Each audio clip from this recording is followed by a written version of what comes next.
Oh, arrête! Arrête, putain! Oh!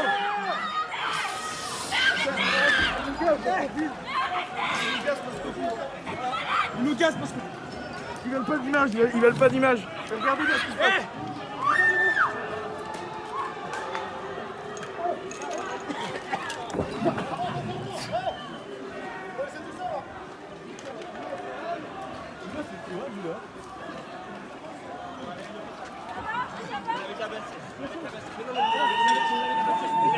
Regardez bien sa tête!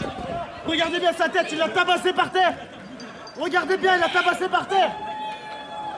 Théâtre, un député suppléant de La République En Marche a été arrêté en août dernier dans une affaire de trafic international de drogue. L'affaire jusqu'ici tenue secrète a été révélée ces dernières heures. Les affaires visant les cadres de LREM se multiplient. Avec celle-ci, on a l'impression d'avoir franchi un palier, celui qui sépare les abus de pouvoir des élus et le grand banditisme. Le président du MoDem et maire de Pau, François Bayrou, est convoqué début décembre par les juges du pôle financier en vue d'une mise en examen dans l'affaire des assistants parlementaires. Le MoDem est soupçonné d'avoir utilisé des fonds européens pour rémunérer certains de ses salariés. François Bayrou, sous ses apparences de sainte nitouche, trempe aussi dans les affaires et les magouilles de la vie politique française. Et il est malheureusement loin d'être le seul, comme l'a rappelé François Asselineau. Mes chers compatriotes, je voudrais en un mot commenter la décision qui a été prise par Emmanuel Macron de proposer Thierry Breton comme nouveau commissaire européen de nationalité française en lieu et place de Madame Sylvie Goulard, qui avait été recalée par le Parlement européen dans les conditions que vous savez, qui étaient assez ignominieuses d'ailleurs pour elle. Alors, Monsieur Thierry Breton, maintenant, devrait prendre, paraît-il, le même poste. En tout cas, sa nomination est maintenant dans les tuyaux et il va devoir subir le même feu de questions de la part des commissions du Parlement européen concernées, puisque normalement, il devrait reprendre cette espèce de gigantesque portefeuille qui avait été dévolu par Madame von der Leyen à Madame Goulard. Là où le bât blesse, c'est qu'il n'est pas du tout certain que cette nomination va aller de soi, même si probablement, pour des raisons politiques, elle sera quand même avalisée, parce qu'on imagine mal, quoique ce serait assez rigolo, on imagine mal que pour le deuxième commissaire présenté par la France soit lui aussi recalé. Mais il y aurait quand même des motivations pour cela. La première des motivations, tout le monde l'a à l'esprit, c'est que c'est un monsieur qui était à la tête d'une entreprise dont d'ailleurs il a vendu furtivement des actions pour plus de 10 millions d'euros. Atos, cette entreprise qui a bénéficié quand même de largesses européennes. Il est donc très délicat de nommer comme nouveau commissaire européen quelqu'un qui a un conflit d'intérêts majeur avec l'activité qu'il a menée. C'est d'une folle inconscience de la part d'Emmanuel Macron que d'avoir suggéré ce nom. Mais il y a d'autres choses sur monsieur Thierry Breton que finalement la presse tarde à relever. Je voudrais rafraîchir la mémoire de toutes les personnes qui m'écoutent. Il leur suffit d'aller voir un article paru dans le Nouvel Observateur en 2005, que vous trouverez facilement sur Internet, et qui montre que le nom de monsieur Breton a été cité à plusieurs reprises dans des affaires qui n'étaient pas très reluisantes, même si en fait la procédure judiciaire n'a pas été menée jusqu'à son terme, et même si d'un point de vue juridique il semble qu'il n'y ait rien à reprocher à M. Breton, du point de vue de la réputation, c'est autre chose. Thierry Breton, avant d'être ministre de l'économie et des finances en 2005, lorsqu'il avait succédé à Hervé Guémard, démissionnaire pour cause de scandale au sujet d'une location mirifique d'un appartement de fonction dans le Triangle d'Or. Avant d'être nommé comme ça au débotté à la succession d'Hervé Guémard, Thierry Breton était à la tête de France Télécom. Son nom a été évoqué à plusieurs reprises au cours des années 96, 97, 98. On l'a soupçonné d'avoir participé à une entente illégale pour fixer des tarifs communs entre les différents opérateurs de télécommunications. Deux autres affaires ont été évoquées. D'une part, lorsqu'il était administrateur de Rhodia, administrateur de Rhodia, et son nom a été cité parce que l'entreprise Rhodia a été suspectée d'un maquillage des comptes de la société. Et puis troisième affaire, il avait été en relation d'affaires avec Vivendi Universal pour une vente. Alors je n'ai pas bien compris tous les tenants et aboutissants de cette affaire, mais enfin une affaire où il aurait bénéficié d'un délit d'initié. Et on apprend aujourd'hui que l'association Anticor, qui est une association qui lutte contre la corruption, a révélé que M. Breton aurait pu participer à des activités délictueuses entre le passage de son poste de ministre de l'économie et des finances qu'il occupait vers 2004-2005 et les activités à la tête de Atos. Donc l'association anticorruption est en train de lancer un nouveau dossier sur le personnage. Cerise sur le gâteau, il se trouve que je connais un peu M. Thierry Breton, du moins par ouï dire. Il se trouve que j'avais été nommé délégué général à l'intelligence économique en 2004, poste qui s'était révélé en fait dénué de contenu, puisqu'on m'avait en fait mis un peu dans un placard à partir du moment où je disais des choses qui n'étaient pas agréables à entendre, puisque dès 2004, j'ai évoqué l'hypothèse que l'euro allait de toute façon exploser, que nous étions lancés dans un processus qui n'était pas viable à terme, ce qui d'ailleurs est toujours vrai, d'autant plus vrai. Et puis j'avais également pronostiqué ce qui est arrivé en 2008, une grave crise financière qu'on a connue sous le nom des subprimes. Autrement dit, pourtant mes écrits étaient restés strictement confidentiels, mais tout ceci m'avait valu la réputation d'un haut fonctionnaire et qui n'avait pas sa langue dans sa poche uniquement vis-à-vis des supérieurs hiérarchiques. Personne n'avait jamais entendu parler de moi dans le grand public ni dans les médias, mais il me semblait que le devoir d'un haut fonctionnaire, c'était justement d'avertir le niveau politique des dangers que courait notre pays. Eh bien donc, lorsque M. Hervé Gaymard avait été évincé pour les causes que j'ai évoquées tout à l'heure et que M. Thierry Breton lui avait succédé, j'avais demandé audience à M. Thierry Breton puisque j'étais délégué à l'intelligence économique au ministère des Finances et donc c'était le nouveau ministre dont je dépendais. J'avais donc fait une demande d'audience, restée sans réponse, puis une deuxième, restée sans réponse, puis une troisième, restée sans réponse. Donc à la fin, je m'étais lassé. Et comme je ne suis pas du genre à ne pas travailler et à être rémunéré sans être travaillé, j'avais fini par demander une audience à M. Augustin de Romanet, qui était le secrétaire général adjoint de l'Élysée, qui aujourd'hui est à la tête d'Aéroports de Paris, que j'étais allé voir, qui m'avait reçu à l'Élysée. Nous étions en 2006, je crois. Et je lui avais dit quelle était ma situation avec un ministre dont j'étais le subordonné et qui refusait délibérément de me donner quelque instruction que ce soit pour travailler sur les questions d'intelligence économique et notamment sur les menaces pesant sur notre pays. Je rappelle que dans le dossier que j'avais d'ailleurs préparé à ses prédécesseurs, j'avais montré que la France gagnerait à étudier minutieusement le processus de décision au sein des institutions européennes, le pédigré des commissaires européens qui ont tel pouvoir, et puis aussi le pédigré non seulement des commissaires européens, mais de tous leurs adjoints et collaborateurs directs, de voir également le poids des lobbies s'exerçant dans les institutions de la Commission européenne qui ont tant de poids. C'était ça que je voulais faire, puisque je peux vous assurer que personne ne se traitait de ces sujets de façon sérieuse, ni même de façon tout court, dans les allées du pouvoir, et je suis à peu près certain que tel est toujours le cas aujourd'hui. Donc on m'avait évidemment considéré que je marchais sur des œufs.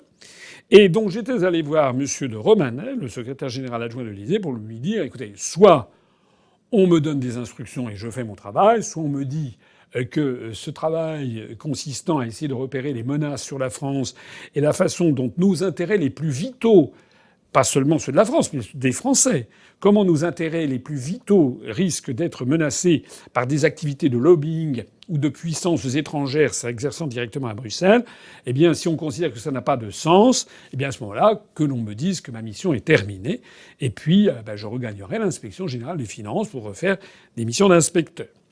Et M. de Romanet, que je connaissais un petit peu, qui m'avait reçu, ma foi, fort courtoisement et civilement, m'avait été convenu avec moi que ma démarche était honorable, que j'étais effectivement fondé à ne pas vouloir rester à me tourner les pouces, et que donc il allait intervenir. Intervention, il y eut. Et c'est ainsi que quelques semaines après, une quinzaine de jours peut-être, j'ai reçu un courrier de M. Thierry Breton, mon ministre, qui me disait qu'il ne m'avait donc jamais reçu, jamais. Il ne m'avait jamais accepté de me voir. Et donc M. Thierry Breton m'avait envoyé une lettre que j'ai gardée, dans laquelle il m'expliquait que j'avais, cher monsieur, que j'avais fait progresser de façon décisive la compréhension de l'intelligence économique à Bercy, que c'était un grand succès de ma mission, il ne m'avait jamais rien demandé, et puis que, compte tenu de cela, eh bien maintenant il était temps d'y mettre un terme, et merci beaucoup monsieur, au revoir monsieur. C'est-à-dire qu'en fait, sous un couvert d'une hypocrisie sans égale, il m'avait tout simplement remercié et je pouvais repartir à l'inspection générale des finances. Ça veut dire que M. Thierry Breton était à la tête d'un ministère et refusait d'avoir quelqu'un comme moi, très discret, dont personne n'avait jamais entendu parler en dehors des cabinets ministériels, quelqu'un qui, comme moi, se proposait tout simplement de lui donner des informations de première main pour le mettre en garde sur tous les risques que courait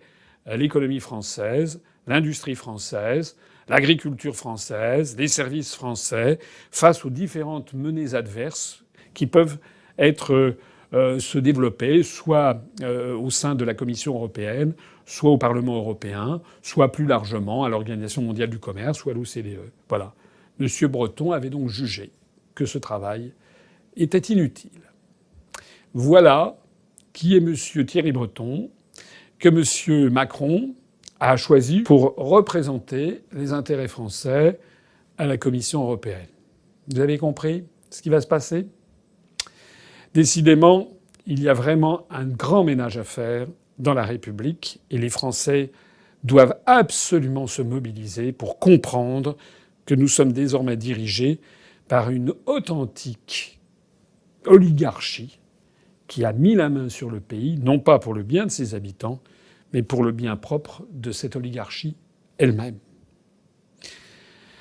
Les informations que je vous donne ne sont pas réjouissantes, mais comme le disent les Chinois, les choses qu'on a le plus de mal à apprendre sont celles qu'on a le plus d'intérêt à connaître. Et je voudrais m'adresser à vous pour attirer votre attention sur ce scandale qui n'en finit pas puisqu'il s'étoffe à peu près toutes les semaines de l'ensemble de la classe politique française qui sombre dans un système de corruption généralisée. Et plus particulièrement le mouvement En Marche du président de la République. Rappelez-vous, il avait fait campagne auprès des Français en disant qu'il voulait une République exemplaire. La République exemplaire, parlons-en. Parlons-en puisque, en réalité, on a pratiquement chaque mois ou chaque semaine un nouveau scandale qui éclate. Alors je rappellerai, et tout le monde se rappelle, ça avait commencé très fort avec Laetitia Avia, cette députée En Marche qui avait du mordant, si j'ose dire, puisqu'elle avait mordu quasiment au sang un chauffeur de taxi. Ça avait défrayé la chronique. Bon, l'affaire avait été classée sans suite. Rappelez-vous, j'ai à peine besoin de le dire, l'affaire Benalla. Benalla n'était pas un député En Marche, mais était un proche du président de la République. Vous avez vu, je ne vais pas vous parler de l'affaire Benalla, mais vous avez vu que maintenant, le sieur Benalla prétend être candidat aux élections municipales à Saint-Denis, ce qui prouve qu'il n'y a vraiment absolument aucune vergogne d'aucune sorte chez ces gens-là.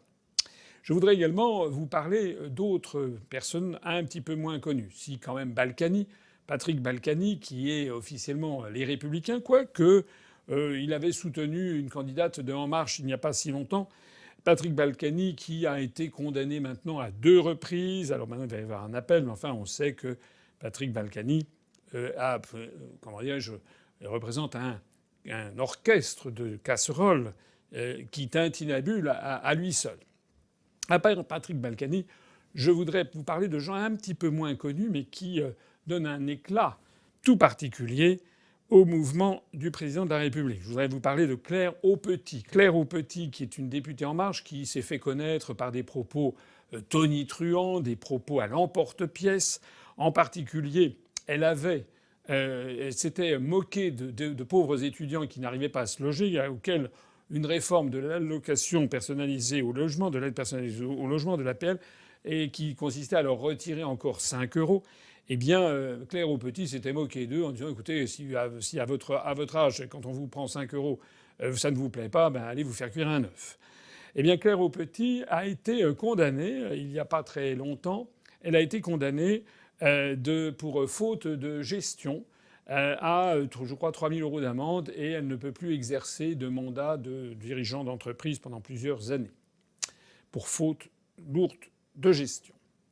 Parlons de Thierry Solère. Thierry Solère, qui était les Républicains, qui après étaient devenus les Républicains dans le mouvement dit les constructifs, c'est-à-dire les collabos prêts à aller à la soupe de Macron. Et puis ensuite, il est allé directement à En Marche. Eh bien, Thierry Solère a été mis en examen, on a vu ça, c'était il y a une quinzaine de jours, pour toute une série de sujets, notamment pour fraude fiscale. Alors mis en examen, ça n'est pas encore condamné, mais lorsque l'on voit le nombre de problèmes, le nombre de sujets qui sont sur lui, on ne peut pas ne pas penser également à un profil à la Patrick Balkany. Je voudrais vous dire un mot de Robert Navarro. Robert Navarro, qui est un sénateur qui, En Marche, qui, avec sa femme, a été condamné récemment pour abus de confiance à 3 mois de prison, plus 3 ans de perte de droits civiques et d'inéligibilité, plus 30 000 euros d'amende, lui et sa femme, donc pour abus de confiance, pour le sénateur Robert Navarro. Ajoutons à cela le député Moustapha Labid, député d'Ille-et-Vilaine, qui a été condamné pour abus de confiance lui également, qui a été condamné à 6 mois de prison, également à 10 000 euros d'amende et à, je crois, 3 ans d'inéligibilité, perte de droits civiques. Il faut y ajouter dans le même mouvement Moussa Warous, qui a été, alors non pas condamné, mais dont le nom vient de sortir et qui est poursuivi pour trafic de drogue international. Ça a l'air d'être assez sérieux. C'est une affaire qui est sortie très récemment. Encore un. Lui, je crois qu'il était suppléant d'un député En Marche des Yvelines. Ajoutons à cela le sénateur Yvon Collin, sénateur, lui, qui n'était pas En Marche, mais RDSE, le groupe RDSE au Sénat, c'est-à-dire Républicains, Démocrates, Socialistes, Européens, bien sûr.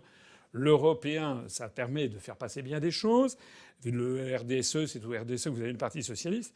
Yvon Collin est sénateur du Tarn-et-Garonne et qui a été condamné comme un grand à 2 ans de prison en appel pour corruption. C'était il y a quelques jours.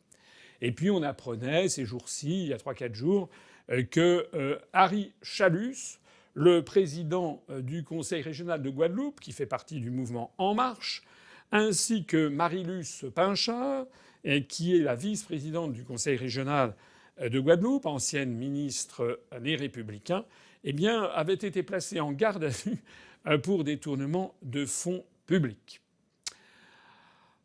Comme si toute cette avalanche d'affaires incroyables, c'est absolument incroyable. Je crois qu'on n'a jamais vu quelque chose de pareil sous la République, même si on en a vu d'autres. C'est vrai qu'il y a eu sous les années Pompidou, le pompidolisme immobilier, sous Giscard, sous Mitterrand, on a vu ça. Mais là, on atteint quand même, je crois, des sommets dans le fait, parce qu'on a vraiment des gens qui sont condamnés pour prison, à inéligibilité, pour corruption, détournement de fonds publics, et j'en passe. Alors ajoutons à cela encore 2 ou 3 autres nouvelles.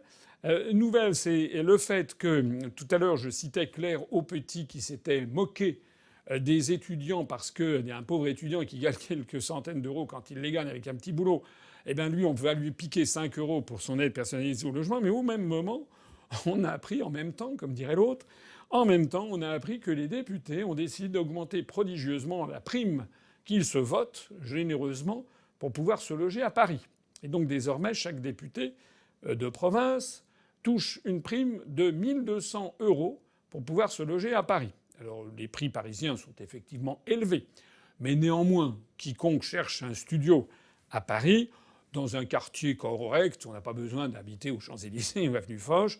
Quiconque cherche un studio, disons une vingtaine, ou allez, même 25 ou 30 mètres carrés, puisqu'il s'agit de députés qui viennent là uniquement quelques jours par semaine, puis après repartent chez eux et dans leur circonscription. Donc ils ont besoin d'un pied-à-terre, un appartement à Paris, un studio de 30 mètres carrés dans un quartier correct, dans un immeuble correct. C'est assez cher, mais on peut avoir ça pour 800, 850, 900 euros. Pas pour 1200 euros. 1200 euros, ça veut dire que déjà on a besoin d'un 3 pièces, on a déjà besoin de ces aises. Bon. Et tout ceci, c'est une aide qui est, alors même que les députés gagnent un salaire tout à fait confortable par ailleurs. Mais le choquant dans cette histoire, c'est que au même moment, les députés se votent ça, alors qu'ils retirent les aides personnalisées au logement, par exemple, et puis bientôt l'assurance chômage. J'aurai l'occasion d'y revenir dans les jours qui viennent. On retire aux plus faibles, aux plus nécessiteux des Français, de quoi vivre. De la même façon, pour la petite histoire, c'est un peu la petite histoire, mais il faut savoir que le carnet de métro, qui était les 10 tickets de métro à Paris et Île-de-France de la RATP, était vendu 14,90 € en station.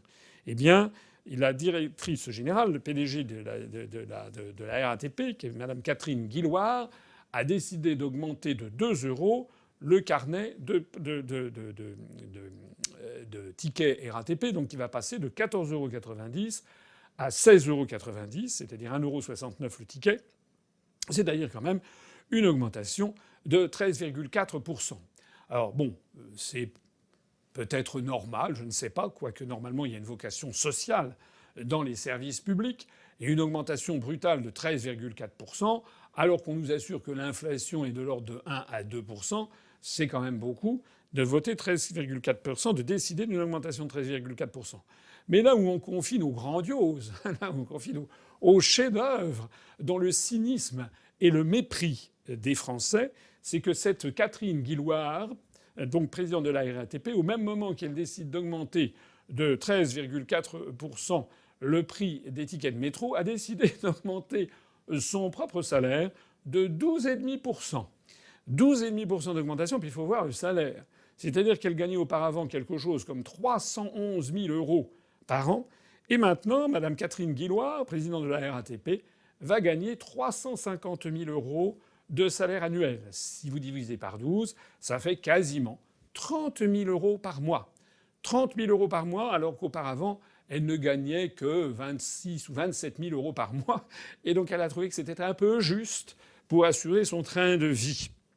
Voilà où l'on en est à propos de train de vie, et ça permettra de clôturer cette liste qui d'ailleurs n'est absolument pas exhaustive. À propos de train de vie, on a appris, la Cour des comptes a épinglé la gestion de l'Élysée. L'Élysée qui avait eu une ligne budgétaire en 2018 de 102 millions d'euros. Et comme un grand, M. Macron a dépassé de façon allègrement, a fait un dépassement de plus de 10 ou 12%, je crois, de son budget, avec, je crois, plus de 110 ou 112 ou 113 millions d'euros de dépenses. Paraît-il que c'était absolument nécessaire pour acheter les voitures de l'Élysée. Ajoutons quand même qu'il y a eu des grands travaux, tout le monde en avait parlé. Vous savez, la réfection de la grande salle des fêtes qui était en rouge et or, que Madame Brigitte Macron a décidé de faire couleur beige, tout le monde de la vie générale. C'est absolument affreux. C'est des centaines de milliers d'euros qui ont été dépensés en pure perte. Et il faudra que les successeurs reviennent à quelque chose de plus digne de la République. Madame Brigitte Trogneux a également décidé de changer la vaisselle qui ne lui plaisait pas.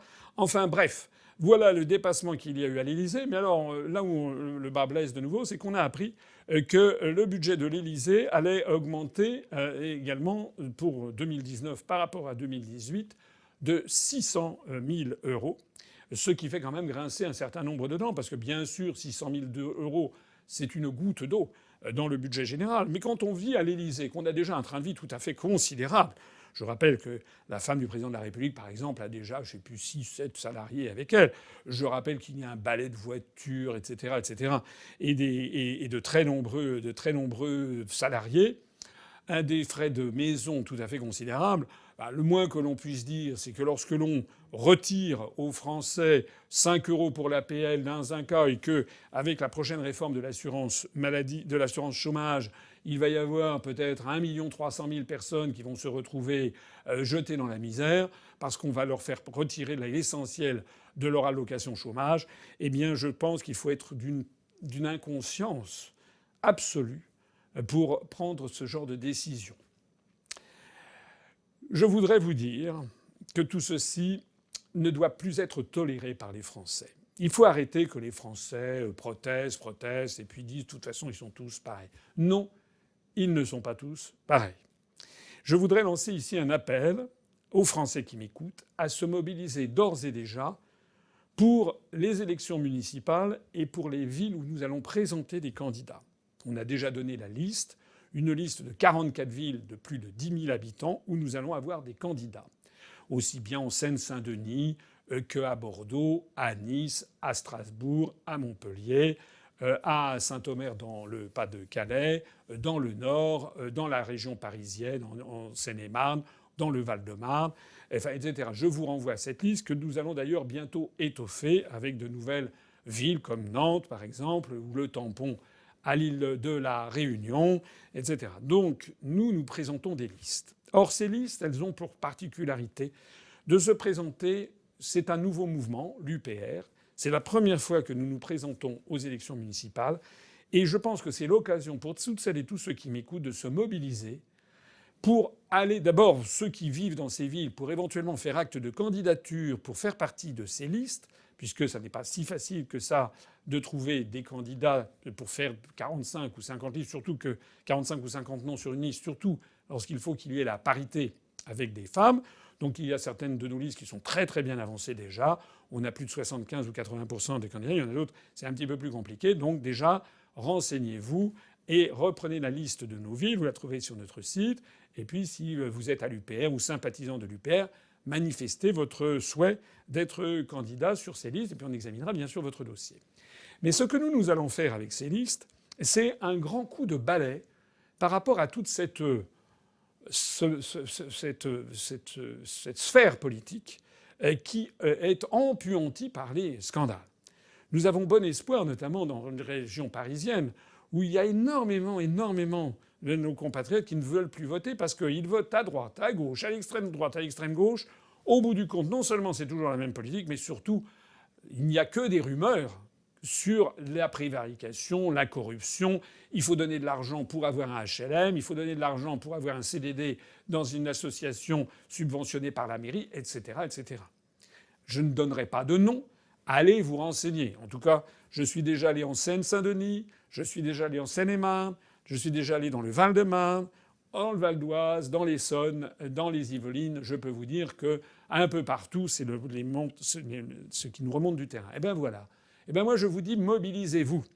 Avec l'UPR, vous allez pouvoir faire un grand nettoyage de printemps au mois de mars et aller faire balader, valser tous ces partis politiques qui ont en fait mis la main sur la société française, non pas pour servir les Français, mais pour se servir. Et qu'est-ce qui me permet de dire que l'UPR est différente ? Premièrement, nous allons, je l'ai dit, redit, et nous le disons de nouveau, à l'UPR, tous les candidats et toutes les candidates auront un casier judiciaire vierge. Le formulaire B3 sera vierge. C'est obligatoire pour nous. Premièrement. Que les autres partis politiques prennent le même engagement, on attend de voir. Deuxièmement, tous les candidats n'auront que ce seul et unique mandat. Troisièmement, tous ces candidats s'engagent à faire preuve de déontologie et de transparence pour la durée de leur mandat. Il n'y aura pas chez nous l'embauche du frère, de la femme, du fils, du cousin, de la belle-mère, etc. Non. Ça, c'est pas la République. Ça, c'est le népotisme, comme on dit, c'est-à-dire un système tribal et clanique. Nous avons des candidats qui se battent pour la France. Les gens qui sont à l'UPR ne le font pas pour avoir de l'argent. Au contraire, ils en donnent à notre mouvement. C'est ce qui permet d'ailleurs d'avoir cette chaîne, par exemple, cette chaîne UPR TV qui marche de mieux en mieux.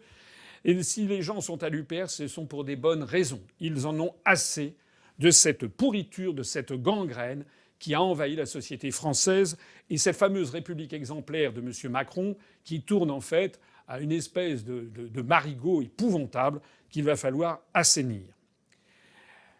En réalité, lors de ce programme que nous avons pour les élections municipales, nous allons appliquer les suggestions. Il y a une trentaine de propositions qui nous conviennent à peu près toutes, sauf peut-être une où il s'agit de nommer quelqu'un de l'opposition vice-président de la commission des finances. Bon, ça sera à discuter. Mais sur les 30 propositions de l'organisation Anticorruption, qui est une association française qui lutte contre la corruption, eh bien nous allons les reprendre à notre compte. On l'a déjà dit et redit, nous allons reprendre, c'est-à-dire effectivement aucun élu corrompu qui a été condamné pour corruption.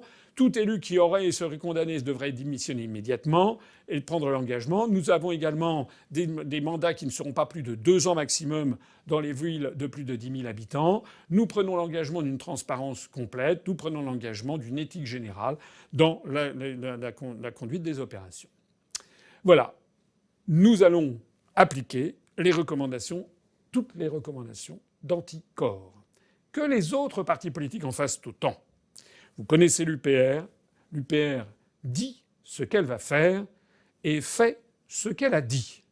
Donc si vous voulez donner un grand coup de balai dans tout ce marigot, si vous en avez assez de cette litanie que je viens de vous montrer, si vous en avez assez de cette politique française qui a sombré au fin fond des égouts, eh bien il y a un grand moyen de faire un grand nettoyage de printemps, sans aucunement d'ailleurs voter pour un parti extrémiste, puisque nous sommes, et vous le savez parfaitement, les plus républicains, ceux qui veulent appliquer toutes les lois et règlements, à commencer par la Constitution, eh bien vous avez le sentiment, la possibilité, désormais, de vous redresser. La France peut se redresser en envoyant ce grand message. Mobilisons-nous tout de suite pour ces élections municipales, dont je rappelle que le premier tour aura lieu le 15 mars 2020 et le deuxième tour le 22 mars 2020. Mobilisons-nous tous ensemble parce que c'est de cette mobilisation-là que dépendra notre score final. Et je peux vous assurer que nous avons une forte probabilité d'augmenter substantiellement nos scores, puisque dans des villes où nous avons fait des scores de l'ordre de 2,5 à 3%, comme en Seine-Saint-Denis, aux européennes avec 34 listes, là, il n'y aura plus 34 listes. Là, il y aura 3 ou 4 listes.